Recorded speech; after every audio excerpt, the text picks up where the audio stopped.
1941 жыл 14 мартта Қызыл Қарачай газетінің библиография бөлімінде жырчы Смайылны шығармашылық ішіне аталған статья шығады.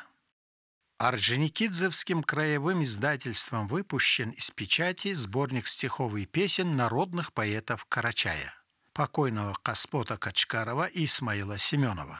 В сборник вошли избранные произведения обоих поэтов, переведенные на русский язык Торопецким, Филановичем, Сосновским, Орловским и другими.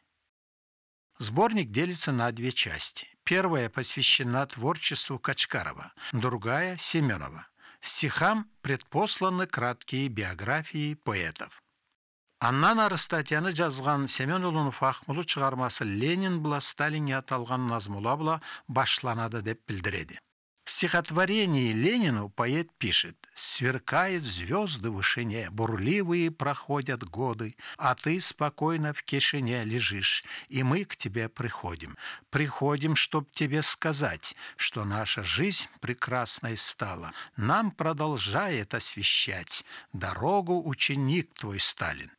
Сын трудового народа Исмаил Семенов восклицает от его имени: «Мы всюду видим Сталина».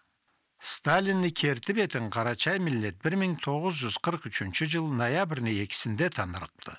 Жұртыннан сүріліп, Орта Азияға ашырылса. Алғарақта жырчыны басмаға түшмеген халқарада жырларын біз айтқан ек. Ленин десек, әні сүннен халықта башқа назмысы жүргенді. Жашауны чектик, жашауны сүздік. Ленин келгенші жоқ еді түзлік. Ленин келгенде да көрдік, ем сүздік. Біз ұмыт еткенше болмады түзлік. Ленин кеткеллея болу білгізлік, кесін зорлыққа хорлатты түзлік. Зорда марда жоқ, бізнекі төзу. Kitapla айтқан келер бір көзу. Жырчы қайсы китаплан үстінен айтқанын біз сағышланып білебіз. Суатта айтырға іздегені біз Смайылны Қарачайны белгілі классиги Каспот бұла теңлештірелді.